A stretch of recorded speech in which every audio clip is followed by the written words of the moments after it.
Hello friends, मेरा नाम है आर्यन शर्मा। आप सभी का स्वागत है हमारे चैनल पोटेंशियल क्लासेस में। मैं फिर से आपके लिए साइंस की एक और वीडियो लेके आ गया हूँ क्लास 10th के बच्चों के लिए। तो चलिए बिना किसी देरी के जल्दी से वीडियो को शुरू करते हैं और करते हैं chapter number 2, acid bases and salts. तो आइए देखते हैं।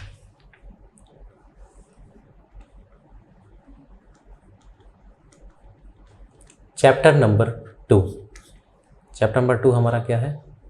Chapter number 2, acid bases and salts. Chemistry का one of the most important chapter और बहुत ही इजी चैप्टर है। हम समझते हैं बहुत इजी कॉन्सेप्ट्स हैं इसके। सबसे पहले चैप्टर के नाम से ही शुरू होता है, what do you mean by an acid. What do you mean by an acid? तो इसकी डेफिनेशन क्या है? When a substance or any chemical, when a substance or any chemical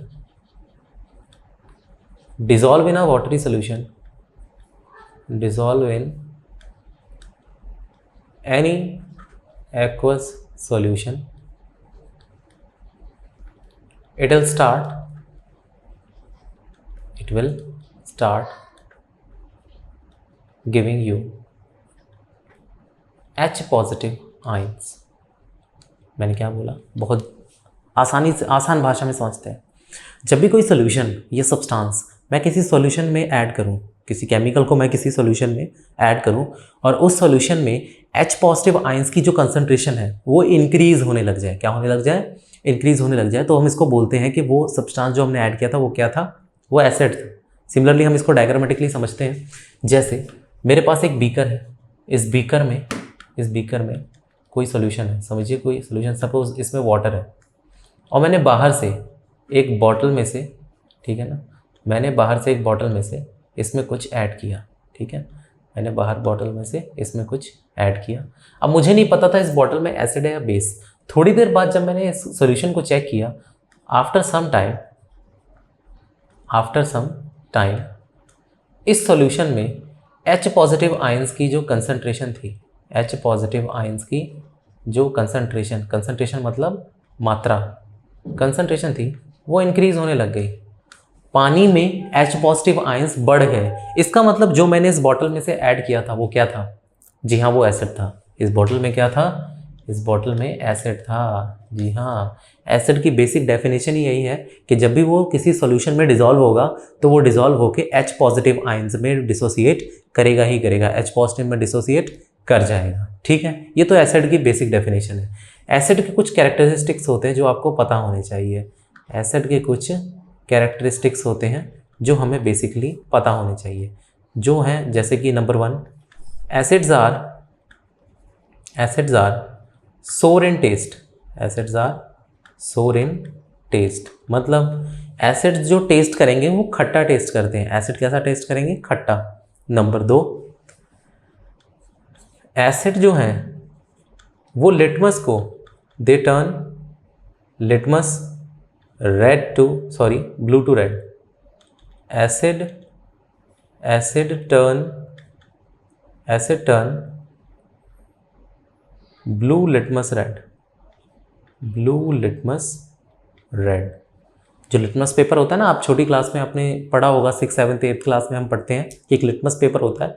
अगर हम लिटमस पेपर को एसिड में डिप करेंगे उसका कलर क्या हो जाएगा? रेड हो जाएगा। क्या हो जाएगा? रेड हो जाएगा। एसिड का एक कैरेक्टर है, वो लिटमस को क्या टर्न करता है? लिटमस को वो रेड टर्न करता है। तीसरी बात, जो एसिड होते हैं, acids have low pH। Acid की pH क्या होती है? लो pH। और कितनी pH लो होती है ये हम आगे चैप्टर में pH का कॉन्सेप्ट पढ़ेंगे। वैसे आपको पता होना चाहिए कि एसिड की जो pH होती है वो बिलो कितनी होती है? 7 से नीचे की जो pH है वो सारी ही किसकी होती है? जी, वो एसिड की होती है। आप नीचे आ जाइए 6.9 6.8, तब तक कहाँ तक? 0 तक चले जाइए। 1.2 1.5 आर वेरी स्ट्रॉन्ग एसिड्स। जब 1.5 2 2.1 2.3 are so much strong acids. अगर आप जितना आप नीचे pH में जाएंगे आपको उतने ही स्ट्रॉन्ग एसिड्स मिलने चले जाएंगे। आप जितना ऊपर pH में जाएंगे 5 6 6.5 6.9 तो ये आपको वीक एसिड्स मिलेंगे, और जो लो होंगे वो आपको स्ट्रॉन्ग एसिड्स मिलेंगे। उनमें H पॉजिटिव की कंसंट्रेशन जो होगी वो बहुत ज़्यादा होगी। तो इसके बेस के हिसाब से हमने एसिड्स को दो कैटेगरी में रखा है। Acids are classified in 2 categories. These are strong acids हमने क्या रखा, स्ट्रॉन्ग एसिड्स, और वीक एसिड्स क्या रखा, वीक एसिड्स हमने रखा। अब ये क्या होते हैं स्ट्रॉन्ग और वीक एसिड्स, पहले तो हम इनकी डेफिनेशन से लिख लेते हैं। स्ट्रॉन्ग एसिड का मतलब है व्हेन एसिड डिसॉल्व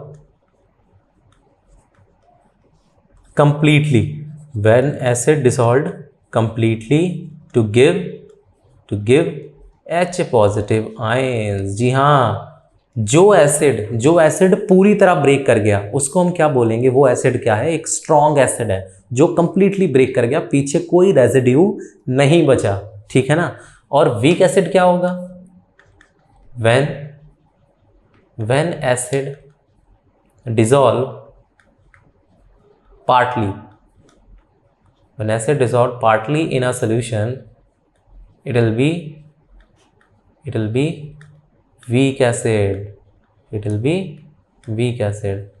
जो एसिड H पॉजिटिव कम निकाल रहा है भाई, मैंने किसी एसिड को सॉल्यूशन में डाला और मुझे H पॉजिटिव मिल तो रहे हैं पर बहुत ज़्यादा कम मिल रहे हैं, तो फिर वो किस कैटेगरी में आएगा, जी हाँ, वो वीक एसिड की कैटेगरी में आएगा। और जिस एसिड ने घुलते ही H पॉजिटिव की कंसंट्रेशन क्या कर दी, इंक्रीज कर दी एकदम से, तो वो क्या हो जाएगा, वो स्ट्रॉन्ग एसिड हो जाएगा। और वीक एसिड क्या होते हैं, बेचारे धीमे धीमे H पॉजिटिव आयंस दे रहे हैं, उनका क्या मतलब, तो वो वीक एसिड है, वो टूटते ही नहीं है, टूटेंगे तो बस ऐसे नाम मात्र टूटेंगे, जी भाई हम नहीं टूटने वाले।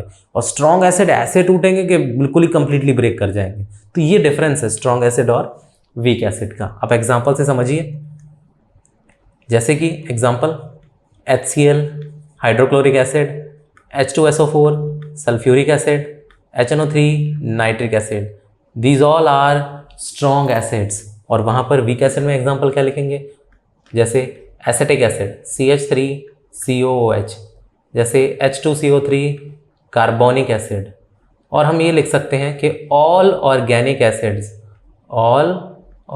Acids are weak acids. Organic acid जितने भी होते हैं वो वीक एसिड ही होते हैं। हम इनको ब्रेक करा के भी देख सकते हैं, जैसे कि मैं जब HCl को ब्रेक करूंगा तो बनेगा H पॉजिटिव और Cl नेगेटिव, ये कंप्लीटली ब्रेक हो गया। H2SO4 को मैं ब्रेक करके देखूं तो किस में ब्रेक होगा, H पॉजिटिव 2 निकल जाएंगे और SO4 पे चार्ज आ जाएगा 2 नेगेटिव, क्या आ जाएगा 2 नेगेटिव, ये भी पूरी तरह ब्रेक हो गया। HNO3 भी पूरी तरह ब्रेक हो जाएगा, HNO3 भी पूरी तरह ब्रेक हो जाएगा। देखिए कैसे ये ब्रेक हो जाएगा H पॉजिटिव और NO3 नेगेटिव में। तो ये जो एसिड्स हैं ये कंप्लीटली ब्रेक होते हैं, पूरी तरह अपने पूरे H पॉजिटिव आयन सोल्यूशन में दे देंगे, इनको हम बोलते हैं स्ट्रॉन्ग एसिड्स। इनकी pH बहुत लो होती है। और वहाँ पर क्या होगा, जो CH3COOH है ये ब्रेक तो होगा, ये किस में ब्रेक होगा, जी हाँ ये किस में ब्रेक होगा, CH3COOH, ये ब्रेक होगा CH3COO नेगेटिव और H पॉजिटिव। देखिए इसने H पॉजिटिव तो दिया पर ये इतना कम टूटता है कि ये रिएक्शन बैकवर्ड चलने लग जाती है, H पॉजिटिव दोबारा इससे कंबाइन होकर क्या बन जाता है, दोबारा एसिड में कन्वर्ट हो जाता है। इसलिए हम इसको वीक एसिड बोलते हैं। भाई जितना टूटता ही नहीं है वापस उतना जुड़ जाता है, तो इसका मतलब ही क्या एसिड होने का, ये बहुत वीक एसिड है। तो ऑर्गेनिक, ये भी एक ऑर्गेनिक एसिड है।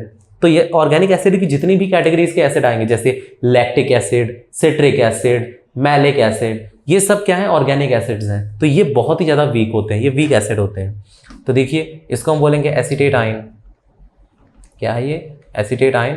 और ये हमारा क्या है, एसिटिक एसिड, हमारा क्या है, एसिटिक एसिड। और H2CO3 हमारा क्या था, कार्बोनिक एसिड। क्या था, कार्बोनिक एसिड। और ये तो आप जानते ही हैं कि HNO3 को क्या बोलते हैं, नाइट्रिक एसिड। क्या बोलते हैं, नाइट्रिक एसिड। H2SO4 को सल्फ्यूरिक एसिड, H2SO4 को सल्फ्यूरिक एसिड क्या बोलते हैं, सल्फ्यूरिक एसिड।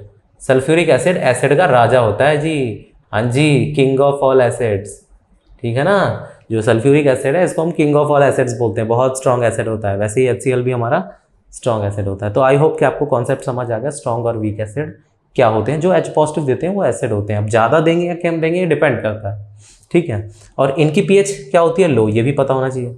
स्ट्रॉन्ग एसिड का क्या फ़र्क है, इनकी pH क्या होती है, pH is low. Strong acid की pH 1 से लेके 3 के बीच में क्या करती है, रेंज करती है। और वीक एसिड की जो pH होती है वो थोड़ी सी हाई होती है। वो कितनी होती है, वो अप्रॉक्सीमेटली 3 से लेके 6.9 तक होती है। हम ये नहीं कहेंगे 7 होती है, क्योंकि 7 वाला तो न्यूट्रल ही हो जाएगा। जी हाँ, वो ना एसिड होगा ना बेस होगा। अब हमने एसिड का कॉन्सेप्ट तो समझ लिया, अब हम चलते हैं बेस की तरफ कि बेस क्या होते हैं। जी हाँ, जल्दी से समझ लेते हैं base. What do you mean by base? Base क्या होते हैं? सिंपल डेफिनेशन वैसे ही जैसे हमने एसिड की लिखी, when a substance or a chemical dissolve in aqueous solution dissociate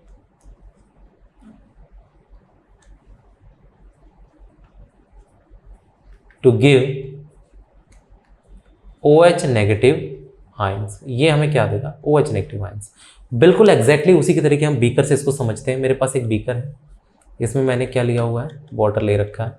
हमारा एक्वस सोल्यूशन है, हमारा ये एक्वस सोल्यूशन वाटर का। मैंने इसमें बाहर से एक बॉटल से एक लिक्विड को ऐड किया है। यहाँ पर मेरी एक बॉटल है, इस बॉटल से मैंने इसमें एक लिक्विड को ऐड किया। अब मुझे नहीं पता था वो एसिड है या बेस। थोड़े टाइम बाद जब मैंने चेक किया, आफ्टर सम टाइम जब मैंने चेक किया, तो इसमें OH नेगेटिव आयंस की कंसंट्रेशन क्या हो गई? बढ़ गई जी। OH नेगेटिव आयंस की जो कंसंट्रेशन थी वो इंक्रीज हो गई जी, बिल्कुल इंक्रीज। तो जैसे ही किसी सॉल्यूशन में किसी सब्सटेंस ने OH नेगेटिव बढ़ा दिए तो फिर वो क्या हो गया जी? वो बेस हो गया। अगर OH नेगेटिव की कंसंट्रेशन इंक्रीज हो गई किसी सब्सटेंस को ऐड करने से, तो वो सब्सटेंस क्या हो गया जी? वो बेस हो गया जी। अब ये बॉटल में क्या था? इस बॉटल में क्या था? बेस था। अब बेस के भी कुछ कैरेक्टरिस्टिक्स होते हैं, जैसे उसके थे, जस्ट अपोजिट हैं उससे। इसके जो कैरेक्टरिस्टिक्स हैं वो क्या हैं? एसिड से जस्ट अपोजिट हैं। जैसे नंबर 1 एसिड्स एसिड लिखने वाला था मैं। हमारे जो बेसिस होते हैं, bases are bitter in taste. ये कड़वे होते हैं। जी हाँ, bases are bitter in taste, कड़वे लगेंगे ये टेस्ट में। नंबर 2, ये जो होते हैं ना, ये लिटमस को ब्लू करेंगे। देखो, basis turns red litmus blue, ये क्या हो जाएंगे? ये ब्लू कर देंगे भाई। देखो, याद रखने का सिंपल तरीका है, बी से बेस, बी से ब्लू, बेस ब्लू हो जाते हैं, एसिड खतरे का निशान रेड हो जाते हैं। ऐसे याद रख लीजिए आप, बेसिस लिटमस पेपर को ब्लू कर देंगे। सिमिलरली जो थर्ड है, बेसिस की जो पीएच होती है, basis have high pH. Basis की क्या होती है? हाई पीएच होती है। कितनी? अबव 7। इनकी पीएच जो होती है वो अबव 7 होती है, 7 से ऊपर होती है, 14 तक जाती है। ये हम आगे चैप्टर में और भी पढ़ेंगे पीएच क्या होती है और कितने तक जाती है। फिलहाल आप याद रखिए कि बेसिस की पीएच 7 से ऊपर होती है और 7 से नीचे एसिड्स की होती है, और 7 न्यूट्रल होती है, ना एसिड और ना बेस होती है। ठीक है, ये हमारे कुछ कॉन्सेप्ट्स हो गए। अब हम वैसे ही पढ़ते हैं, बेसिस भी 2 टाइप के होते हैं। बेसिस भी हमारे 2 टाइप के होते हैं, स्ट्रॉन्ग और वीक बेस। स्ट्रॉन्ग बेस और वीक बेस। डेफिनेशन दोनों की एग्जैक्टली सेम है, तो मैं डेफिनेशन नहीं लिखूंगा, मैं सीधा आपको बता देता हूँ कि जो स्ट्रॉन्ग बेस होते हैं वो क्या होते हैं? वो कंप्लीटली ब्रेक हो जाते हैं। क्या होते हैं? एग्जैक्टली कंप्लीटली डिसोसिएट कर जाते हैं, पूरी तरह टूट जाते हैं। क्या होते हैं? ये पूरी तरह टूटेंगे, और ये इनकम्प्लीट ब्रेक होते हैं। क्या होते हैं? इनकम्प्लीट और पार्टली ब्रेक डाउन, है ना? क्या होगा? ये पूरी तरह टूट जाएंगे और ये कम ब्रेक होंगी। जैसे एसिड था वैसे ही बेस का भी कॉन्सेप्ट एग्जैक्टली सेम है। और इसके एग्जांपल हम बात करें तो स्ट्रॉन्ग बेस की एग्जांपल है जैसे KOH, NaOH, MgOH2। ये जो हमारे कुछ बेस हैं ये क्या होते हैं? स्ट्रॉन्ग बेस होते हैं। इसको हम बोलते हैं पोटेशियम हाइड्रोक्साइड। Potassium hydroxide. और इसे हम बोलते हैं, सबको पता है, NaOH क्या होता है? Sodium hydroxide. क्या होता है? Sodium hydroxide. और MgOH2 क्या है? Magnesium hydroxide. क्या है? Magnesium hydroxide.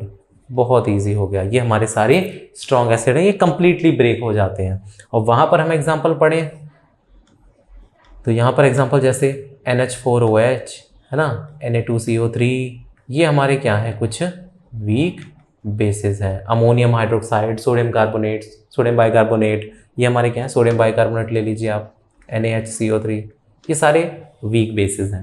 अब हम इनके एग्जांपल को ब्रेक करके देख लेते हैं। जैसे NaOH है तो NaOH कंप्लीटली ब्रेक होकर क्या बन जाता है, Na पॉजिटिव और OH नेगेटिव। यहाँ पर बैकवर्ड रिएक्शन नहीं होती है, पूरी तरह से टूट गया। कहता भाई पूरे OH ले ले तू, पूरे OH में डिसोसिएट हो जाएगा, स्ट्रॉन्ग बेस है। वहाँ पर क्या होगा, यहाँ पर जब NH4OH ब्रेक होगा तो ये ब्रेक होगा NH4 पॉजिटिव और क्या होगा, और क्या होगा, OH नेगेटिव। और यहाँ पर दिक्कत आ जाएगी, रिएक्शन क्या चल पड़ेगी, बैकवर्ड चल पड़ेगी। जितना टूटेगा नहीं भाई उतना जुड़ के वापस आ जाएगा। जैसे एसिड में हो गया था भाई, ये कहेगा मैं बहुत थोड़ा टूटूंगा, मैं तोड़ूंगा ही नहीं खुद को। ये बोलता है मैं टूटूंगा नहीं, मैं तो वापस आ जाऊंगा, वीक एसिड हूँ मैं। और ये स्ट्रॉन्ग एसिड कहता भाई पूरे OH ले ले। तो ये जो है ये स्ट्रॉन्ग एसिड है, जो कम देता है वो क्या है, वो वीक एसिड है। चलिए अब आगे देखते हैं, ये हमने पढ़ लिया। हाँ जी, और pH की बात करें तो इनकी जो pH होती है, स्ट्रॉन्ग pH इनकी होती है 11 से लेके 14 तक।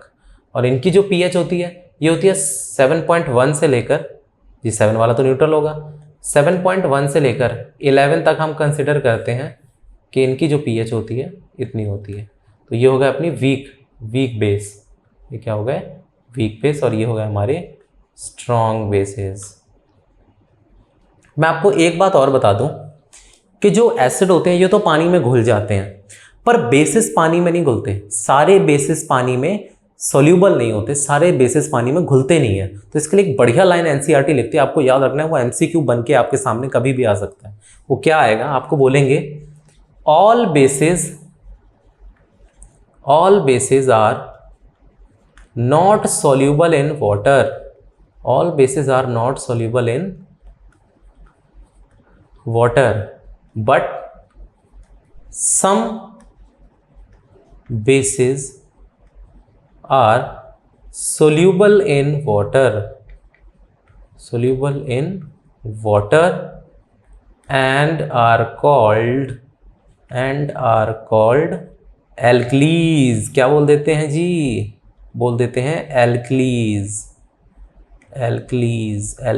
जी, बिल्कुल alkalis। याद रखिएगा मैंने क्या बोला कि सारे बेसिस पानी में सॉल्यूबल नहीं होते। जो बेसिस पानी में घुल गए उनको हमने एक स्पेशल नाम दे दिया, उनको नाम क्या दे दिया, alkalis.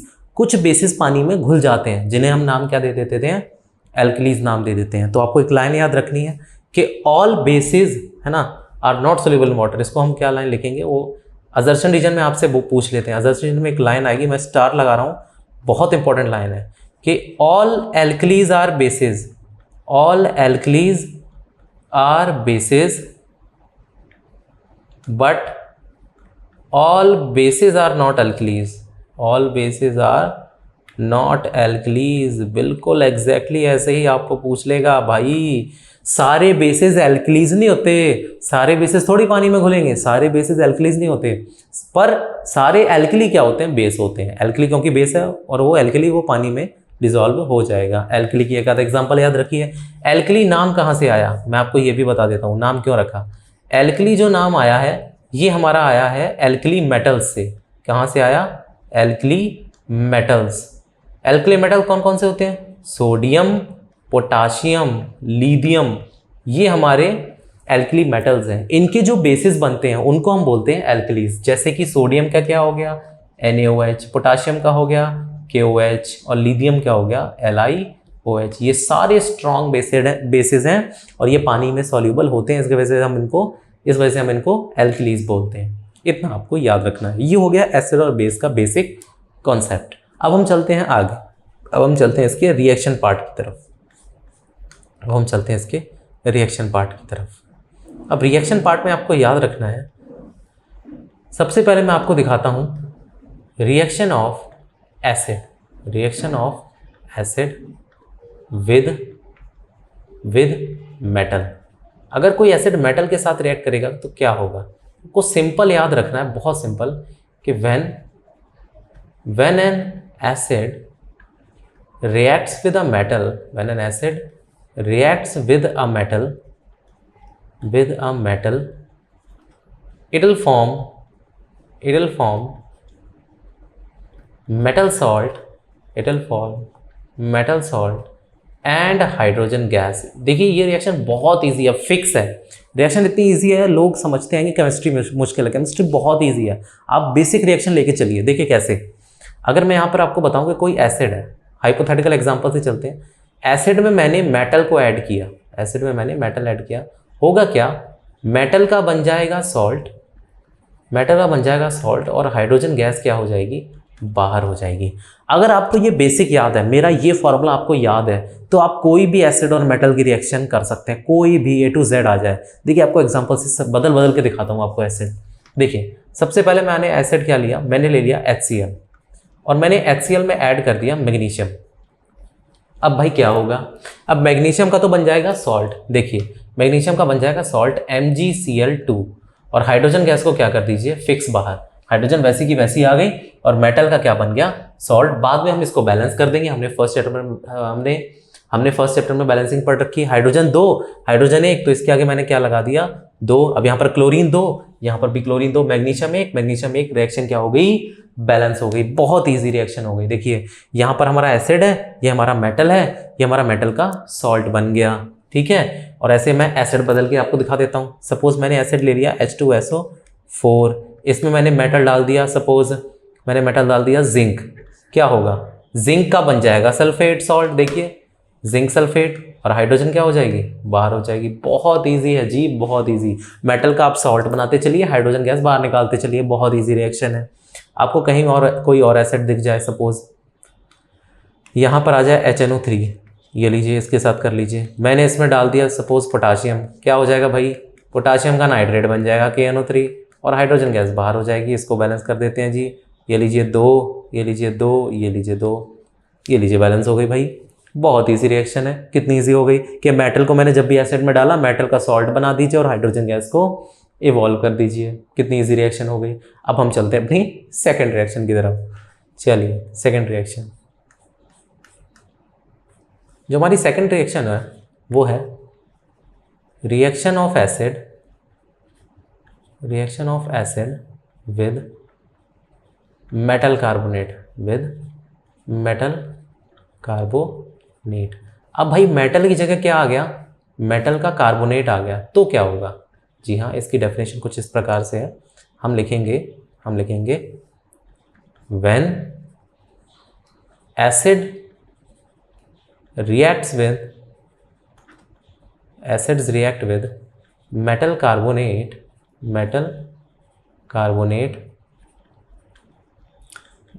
they form metal salt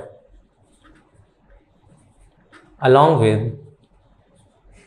with CO2 and water। बस एक ही चेंज है, अगर मेटल की जगह मेटल कार्बोनेट आ जाए तो हाइड्रोजन गैस इवॉल्व नहीं होती, फिर क्या होती है, फिर CO2 और वाटर इवॉल्व होता है। देखिए इसकी हाइपोथेटिकल एग्जांपल आपको क्या याद रखनी है, आपको याद रखना है, बहुत सिंपल आपको याद रखना है कि अगर एसिड है और हमने एसिड में डाल दिया मेटल का कार्बोनेट जी CO3, यहाँ पर M क्या रिप्रेजेंट कर रहा है, कोई मेटल, हमने मेटल का कोई कार्बोनेट डाल दिया CO3, तो क्या होगा, मेटल का बन जाएगा सॉल्ट, और साथ में आपको CO2 और वाटर को क्या कर देना है, बाहर निकाल देना है। आपको जैसे मैंने पिछली बेसिक रिएक्शन बताई, आपको वैसे ही ये भी बेसिक रिएक्शन याद रखनी है। आपको कहीं भी कोई एसिड पेपर में और कार्बोनेट दिख जाए तो भाई मेटल का सॉल्ट बनाकर CO2 वाटर को बाहर निकाल दीजिए, आपकी रिएक्शन क्या हो जाएगी, कंप्लीट हो जाएगी। बहुत ईजी रिएक्शन है। देखिए एग्जाम्पल से देखते हैं।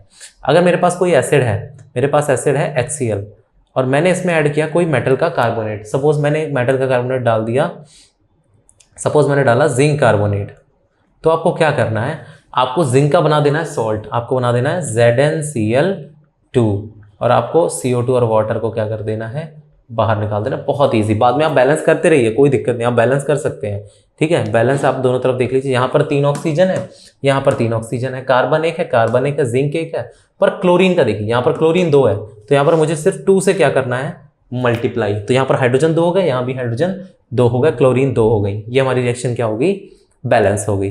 तो देखने का क्या मतलब है, बैलेंसिंग तो आप बाद में करते रहेंगे, आपको ध्यान से देखना है कि एसिड में जब किसी मेटल का कार्बोनेट ऐड होता है तो हमारे पास मेटल का सॉल्ट बनता है और क्या बन जाता है, CO2 और वाटर इवॉल्व हो जाता है। आप एसिड बदल दीजिए, देखिए ज़रूरी नहीं यही है, मैं आपको हर रिएक्शन के लिए बता रहा हूँ। मान लो आपको आ जाए H2SO4, आपने इसमें डाल दिया मैग्नीशियम का कार्बोनेट, मैंने मेटल भी बदल दिया, फिर क्या होगा, मैग्नीशियम का बन जाएगा सल्फेट MgSO4 और साथ में क्या बाहर कर दीजिए आप, CO2 और वाटर बाहर कर दीजिए। ये तो बैलेंस ही है, रिएक्शन ही बैलेंस है, आप देख लीजिए भाई, तो रिएक्शन भी बैलेंस हो जाएगी। ये देखिए 4 और 3 7, 4 और 3 7, ये तो रिएक्शन ही बैलेंस है। देखिए बहुत ईजी हो गया, मेटल का बन गया सॉल्ट और CO2 वाटर हमारा बाहर निकल गया। ये आपको याद रखना है कि एसिड में जब भी मेटल का कार्बोनेट डलता है तो मेटल का सॉल्ट और CO2 वाटर क्या हो जाते हैं, बाहर हो जाते हैं। यहाँ पे हाइड्रोजन गैस इवॉल्व नहीं होगी। हाइड्रोजन कब निकलेगी, जब सिर्फ क्या हो, मेटल, यहाँ पर सिर्फ मेटल, सिर्फ जिंक होता तब हाइड्रोजन गैस इवॉल्व हो जाती। ये आपको याद रखना है। अब अगली रिएक्शन, अगली रिएक्शन है reaction of acid with base. इसको हम एक स्पेशल नाम देते हैं। जब भी एसिड और बेस रिएक्ट करते हैं तो इसका नाम होता है, इसको बोला जाता है, जी हाँ पता होगा आपको सबको, न्यूट्रलाइजेशन रिएक्शन। क्या बोलते हैं, न्यूट्रलाइजेशन रिएक्शन। जी हाँ, आपको लिखना है when acid reacts with base, when acid reacts with base, they form salt and water, and this reaction is called neutralisation reaction. क्या बोलते हैं इसको, न्यूट्रलाइजेशन रिएक्शन। ठीक है, जैसे कि suppose acid plus base will give you salt plus water. जब भी कोई एसिड और बेस आपस में रिएक्ट करते हैं तो सॉल्ट और वाटर क्या हो जाता है, हमारे पास प्रोडक्ट साइड की तरफ इवॉल्व हो जाता है। अब हम एक एग्जांपल समझ लेते हैं। जैसे कि मैंने अगर HCl में NaOH एक बेस डाल दिया, जी हाँ ये हमारा क्या है, एसिड, हाइड्रोक्लोरिक एसिड, और इसमें हमने बेस क्या डाला, सोडियम हाइड्रोक्साइड। क्या डाल दिया, सोडियम हाइड्रोक्साइड। तो क्या होगा भाई, डबल डिस्प्लेसमेंट हो जाएगी।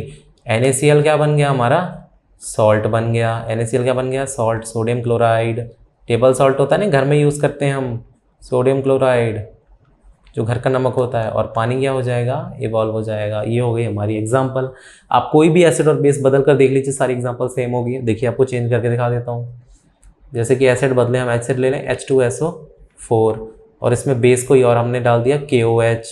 हाँ जी, क्या होगा भाई, यहाँ पर बन जाएगा K2SO4 और प्लस वाटर क्या हो जाएगा, बाहर हो जाएगा। बाद में आप इसको बैलेंस करते रहिए जी। बैलेंस कर दूँ, सो यहाँ पर पोटेशियम 2, यहाँ पर हमने लगा दिया 2, बैलेंस कर लीजिए। यहाँ पर हाइड्रोजन 2 और 2 4, यहाँ पर 2 है तो इसको भी 2 से हम क्या कर देंगे, मल्टीप्लाई। यहाँ पर ऑक्सीजन हो गई 4 और 2 6, यहाँ भी 4 और 2 6, सल्फर एक, ये हो गया बैलेंस। और ये देखिए बहुत इजी, ये हमारा एसिड है सल्फ्यूरिक एसिड, ये हमारा बेस है पोटेशियम हाइड्रोक्साइड, ये बन गया सॉल्ट पोटाशियम सल्फेट। क्या बन गया, पोटाशियम सल्फेट, और वो हमारा बन गया वाटर। तो ये हमारी क्या हो गई, न्यूट्रलाइजेशन रिएक्शन हो गई। बहुत ही ईजी रिएक्शन हो गई। ठीक है, अब मैं आपको एक बात बताना चाहूँगा कि आज हमारी वीडियो हम यहीं तक करेंगे। अब आपको याद रखना है कि एसिड और बेस का जो बाकी पार्ट है वो हम पार्ट 2 में कवर कर लेंगे और इस चैप्टर को कंप्लीट कर देंगे। इस चैप्टर का हाफ पार्ट हमने कंप्लीट कर लिया है, हाफ पार्ट हम नेक्स्ट वीडियो में कंप्लीट कर लेंगे और सेकंड चैप्टर को भी पूरा कर देंगे। तो हम मिलते हैं अगली वीडियो में, तब तक के लिए धन्यवाद। थैंक यू हमसे जुड़ने के लिए। पोटेंशियल क्लासेस आपका धन्यवाद करता है।